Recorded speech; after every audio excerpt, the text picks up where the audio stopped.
Kalau misalkan kita membeli barang menggunakan versi desktop, kita tidak bisa mendapatkan fitur yang disediakan oleh e-commerce masing-masing. Contohnya di Shopee, kita tidak bisa mendapatkan gratis ongkir kalau misalkan kita beli menggunakan versi desktop. Begitu juga di Tokopedia. Nah, dari sini kita akan untung berapa? Nggak mungkin kan kalau misalkan kita jualan 100.000 kita untung 10.000. Itu nggak bersih teman-teman ya. Paling bersihnya kisaran 6.000. Nah, terakhir di sini kita penentuan menggunakan Google Play.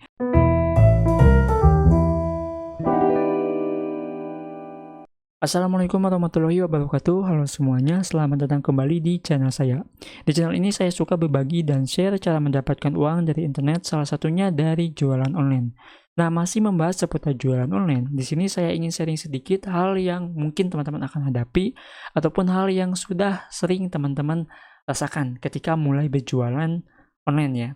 Nah, apa itu? Yaitu kita bingung menentukan produk kita dijual di marketplace mana. Dijual di Shopee cocok nggak ya? Dijual di Tokopedia cocok nggak ya? Dijual di Lazada cocok nggak ya?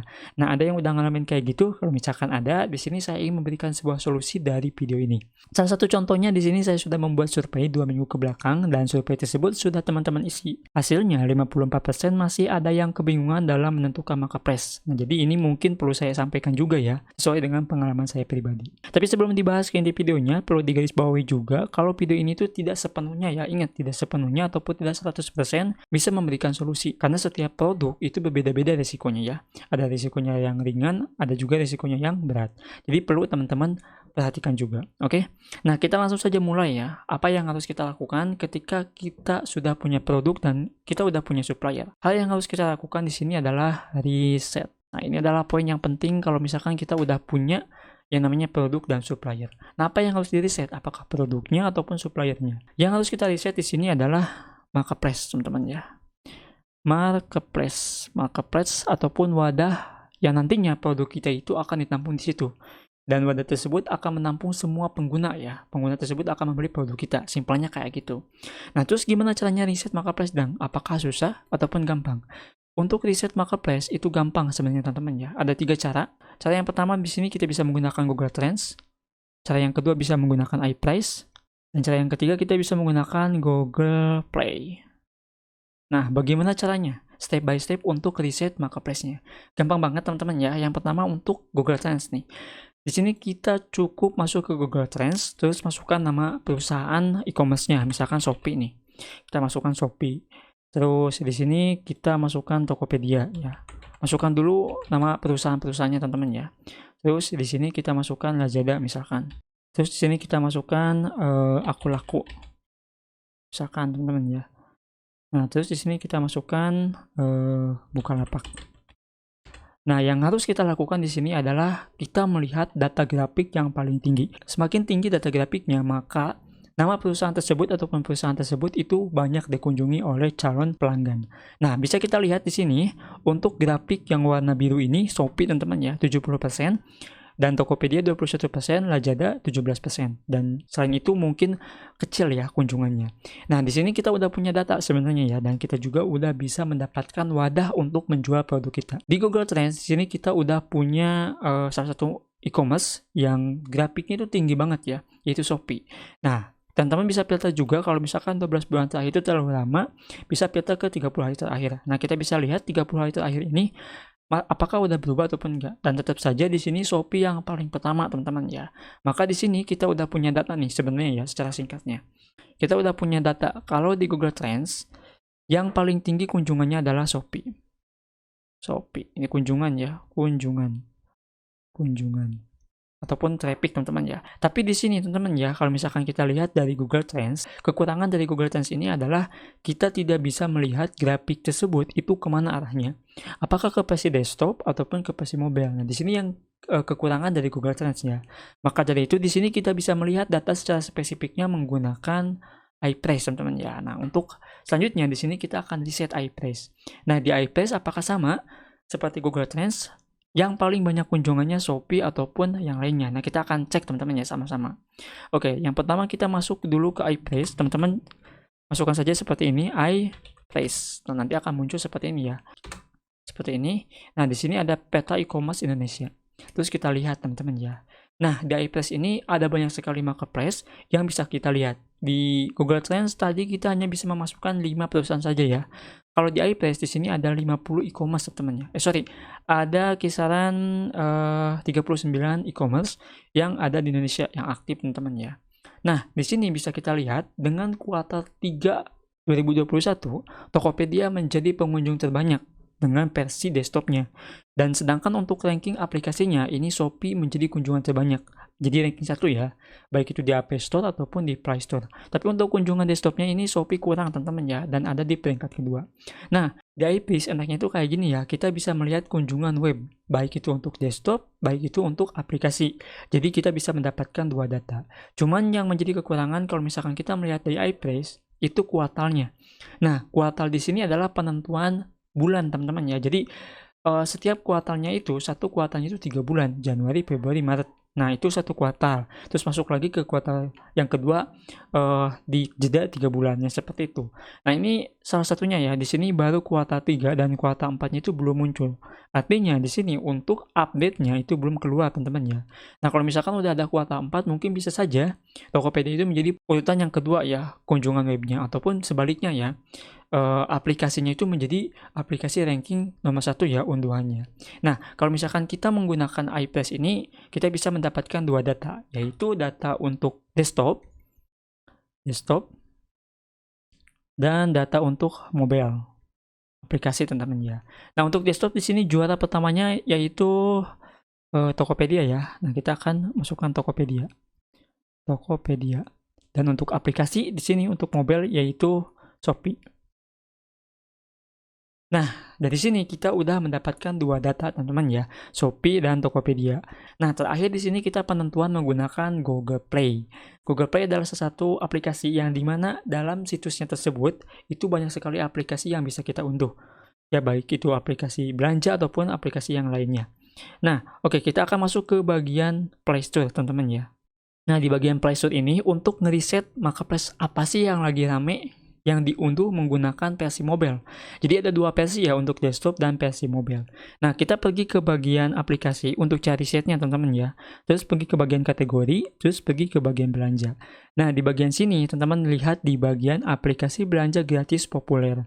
Yang pertama teman-teman ya, untuk ranking pertama di sini adalah Shopee.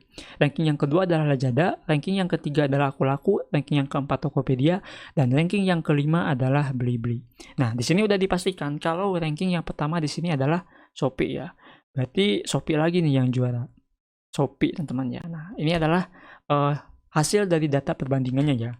Nah, kalau misalkan kita lihat dari sini teman-teman ya, kenapa sih harus kita riset menggunakan Google Play? Nah, ada banyak sekali keuntungannya menurut saya ya, dan ada banyak sekali perbedaan kalau misalkan kita bedakan dengan versi desktop. Apa perbedaannya? Kalau misalkan kita membeli barang menggunakan versi desktop, kita tidak bisa mendapatkan fitur yang disediakan oleh e-commerce masing-masing. Contohnya di Shopee, kita tidak bisa mendapatkan gratis ongkir kalau misalkan kita beli menggunakan versi desktop. Begitu juga di Tokopedia. Kita tidak bisa mendapatkan fitur bebas ongkir kalau misalkan kita beli versi desktop. Berbeda kalau misalkan kita membeli menggunakan versi mobile ataupun menggunakan versi aplikasi. Menggunakan versi aplikasi jauh banyak keuntungannya ya. Yang pertama kita bisa mendapatkan gratis ongkir. Yang kedua kita juga bisa mendapatkan cashback dan yang lainnya teman-teman ya. Maka nggak heran kalau misalkan banyak sekali unduhan dan banyak sekali kunjungan ke versi aplikasinya bukan ke versi desktopnya. Nah, makanya dari sini kita udah mendapatkan datanya bahwa di sini teman-teman itu bisa mencoba menjual produk teman-teman itu di Shopee. Nah, untuk pengguna ini mungkin sangat cocok ya, karena di Shopee itu banyak potongan harga, banyak gratis ongkir, dan banyak sekali keuntungan lainnya. Nah, bagaimana untuk penjual teman-teman ya? Yang kita bahas kan penjual ya. Nah, oke, kita anggaplah data dari ketiga riset marketplace ini dari Google Trends, dari iPlace, dan dari Google Play, kita udah mendapatkan juara e-commerce-nya, yaitu Shopee ya. Nah, maka di sini kita akan menjual produknya di Shopee. Nah, kita akan jual produknya itu di Shopee. Menjual produk di Shopee enak nggak sih, Dang? Kalau misalkan saya lihat dari teman-teman yang suka jualan di Shopee itu enak ya. Kita nggak perlu iklan, udah punya penjualan. Tapi ada hal yang harus perlu kita ketahui. Kalau kita jualan, dimanapun itu pasti ada yang namanya itu biaya. Dan biaya itu menjadi salah satu hal yang bisa membuat kita rugi. Nah, di sini kita akan bahas ke poin yang kedua, yaitu resiko. Kalau misalkan kita sebagai dropship dengan profit yang cuma 10% gitu. Apakah cocok kalau misalkan kita jualan di Shopee? Nah, di sini saya akan kasih tahu teman-teman ya. Di Shopee itu kalau nggak salah kisaran 4%-an. 4% non-start teman-teman ya untuk biaya adminnya. Kalau misalkan salah silahkan dikoreksi ya. 4% untuk biaya admin. Dan di Tokopedia itu kisaran 3,5% ya. Ini udah termasuk bebas ongkir ya kalau di Tokopedia. Nah, di Shopee kalau misalkan nih kita jual produk seharga 100.000, anggaplah teman-teman ya 100.000. Dan profit kita itu kisaran misalkan 10.000. Ya. Nah, ada penjualan satu pieces nih. Maka di sini akan dipotong teman-teman ya, 10.000 ini akan dipotong oleh 4%-an. Ya, dikurangi 4%. Kayak gini. Nah, dari sini kita akan untung berapa? Nggak mungkin kan kalau misalkan kita jualan 100.000 kita untung 10.000. Itu nggak bersih teman-teman ya.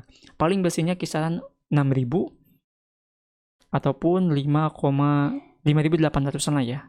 Nah, segini. Untung kita itu cuma 5.800. Nah, kalau misalkan teman-teman jualan seperti ini, apakah kita untung ataupun rugi? Kalau misalkan teman-teman sama iklan, ya mungkin masih dapat untung ya, tapi untungnya kecil banget. Nah, kalau misalkan kita untuk iklan nih ya, kita tambah dengan iklan teman-teman ya. Iklan 25.000 nih. 25.000. Bagaimana caranya agar 25.000 itu bisa kebalik modal gitu kan? Kita untung 5.000 teman-teman ya. Terus kita iklan 25.000, terus nggak ada penjualan, ya berarti di sini kita rugi dong. Udah rugi banget teman-teman ya, udah iklan terus cuman dapat traffic aja, nggak dapat closingan. Nah, ini menjadi salah satu hal kendala kerugian kalau misalkan kita berjualan di Shopee dengan biaya admin yang cukup besar dan profitnya itu cuman 10% saja. Nah, apakah ada solusinya dong? Ada solusinya teman-teman ya. Nah, kita hindari jualan di Shopee teman-teman ya. Kita bisa menjual produknya di 3 marketplace yang akan saya rekomendasikan. Nah, apa aja itu? Yang pertama itu di TikTok.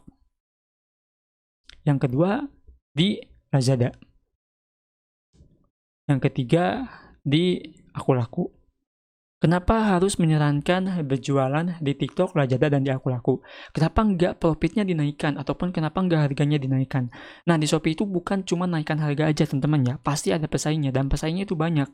Nah, kalau misalkan teman-teman ingin bersaing di Shopee, ya silakan teman-teman ya. Tapi bersaingnya itu bukan pakai upload produk terus naikkan produk saja. Tapi harus menggunakan iklan agar produk teman-teman itu bisa ada di atas pencarian. Dan itu sulit banget ya. Dengan biaya yang minimalnya itu 25.000, belum bidnya itu yang hampir 1.000-an. Nah, itu yang bikin kita rugi. Nah, makanya di sini kita pergi ataupun kita hindari Shopee tersebut dan kita jual di TikTok ataupun di Lazada ataupun di Akulaku. Kenapa rekomendasikan ketiga platform ini?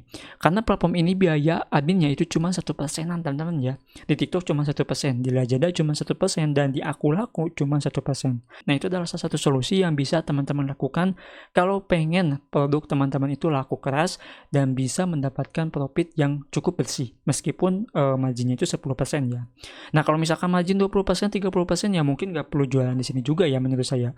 Kalau misalkan teman-teman ingin dapat penjualan banyak, ya bisa coba di Shopee. Sebenarnya 3 platform ini tuh bukan platform yang sepi ya, tapi platform ini adalah platform yang ramai. Salah satunya di TikTok itu ramai banget teman-teman ya, di Lazada juga ramai, dan di Akulaku juga cukup ramai. Di Akulaku itu terkenal dengan pinjamannya ya. Nah, itu bisa enak banget gitu kan, udah ada pinjaman, terus ditambah lagi ada beberapa produk yang bisa kita beli. Nah, makanya Akulaku menjadi salah satu marketplace yang banyak unduhannya di Play Store. Dan kalau misalkan untuk versi webnya itu belum ada teman-teman ya.